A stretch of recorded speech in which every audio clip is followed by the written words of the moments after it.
Nakakapagod. Ulit-ulit. Nandito na naman ako. Yung takbo kaya ng buhay ko? Kailan?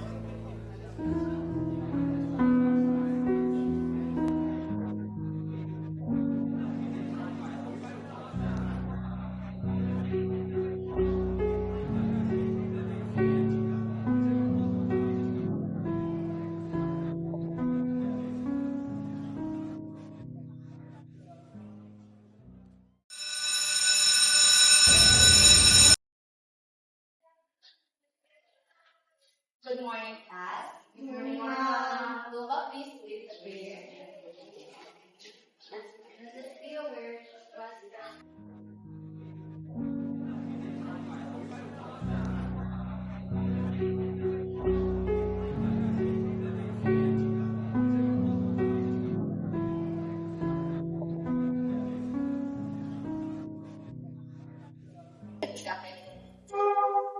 So, today, class, I'm going to show your grades. No, nice. Are you ready? Yes, ma'am. Okay, let's start from Arananda. Please stand up.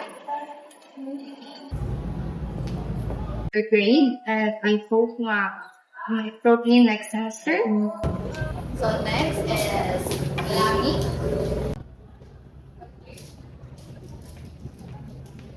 Sorry, your grades is good. So take the cap. Thank you, ma'am. Besto ba? So this is your grade. Untuk working mo Lami is good. Thank you, ma'am. So your grades are already good. Then, so how is your grade? Good, ma'am. Satisfied. Sure, love. What happened? Why are you sad? Okay. So I will be giving you the procedures are A. So from hand washing, vital signs is A to you. Yes, ma'am. So I hope you will prepare, and Mr. Lab, please do a good job in your RE since our RE is very important. It's our major. So class dismissed. Thank you for today. Thank you, ma'am. Thank you, ma'am.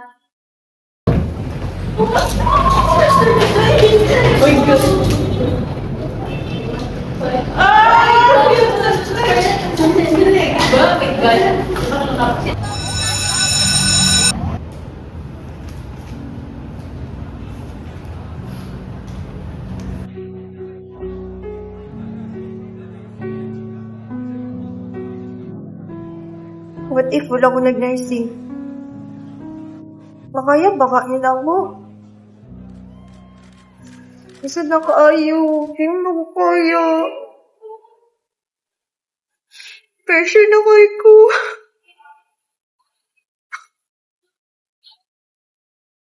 Tinuod yun na tayo, dapat muog lang ang eskwela. Lalo na naka-fight ka. Hindi na kaya, uy. Pag-sak na ka doy, tapos final na ni, uy. Pag ano na lang, pag-undang na lang, tapos nagsayang-sayo na pag-kining responsibility ng mama sa mga financial nila. Pag-tuyo na lang, uy. Wala kang makaipulos yapon. Useless ka. Naka-fight ka. Sus, makuwan ko.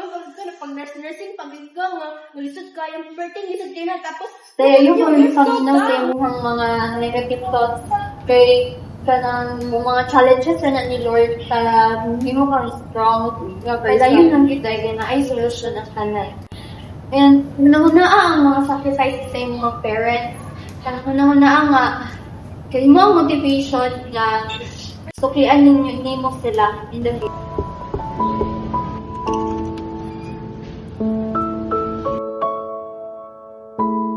That's life, guys. Okay. Failure is part of life and it's a way of success. Ang imo lang dapat tinuon is to surrender tanan sa Ginoo and ask for guidance sa imong guys. Kay para matabangan kaniya sa as hayag mas maayo madalan para sa imong life. That's okay. Naara ko the return. Just take my hand, hold it tight. I will protect you from all around you. I will be here, don't you cry. For one so small, You Today seem so has been a strong. difficult day for me. My arms I feel are disappointed folded, because you I failed my say exams. farewell. But This maybe bond this between moment is us teaching me something. can't be broken. Maybe I need to be more I patient will with be myself here, and trust the don't you process. cry. 'Cause you'll be in my heart. Yes, Lord, you'll be today I feel in discouraged and sad. my I tried my heart. best but still failed. From this But I know that day failures are on, part of learning. now Thank you for and reminding me that every challenge forever. helps me grow. Please give me strength, wisdom, and determination Yes, so I you'll can be do better next in time. my Help me heart. trust in your guidance and never No lose hope. matter what they say. The story reminds us that the journey of being a student nurse is not always easy. There are moments of doubt, failure, and fear that can make us question our abilities and our chosen path. Why can't However, they through the understand practice the of way reflection and we discernment in feel? Ignatian They spirituality, just don't we learn trust to pause, what they look can't back on our explain. experiences, and I understand know that we're every challenge different. carries a lesson. Deep inside Just like us, the student nurse in we're the not story who that doubted herself after receiving a different. failing grade, reflection helped her realize that failure does not define her worth or her calling. Yes, Through you'll discernment, she be found the courage to listen to her mine. inner voice and trust From that this her desire to day care for on, others is still now meaningful. and In the end, Ignatian spirituality forever. teaches us that setbacks can become moments of Don't growth. listen to When we them, reflect, 'cause what discern, do and they trust in God's know? guidance, We we can need find each strength other to rise again, to have it continue to our journey, hold. and pursue They'll our calling with see greater faith, time. purpose, and determination.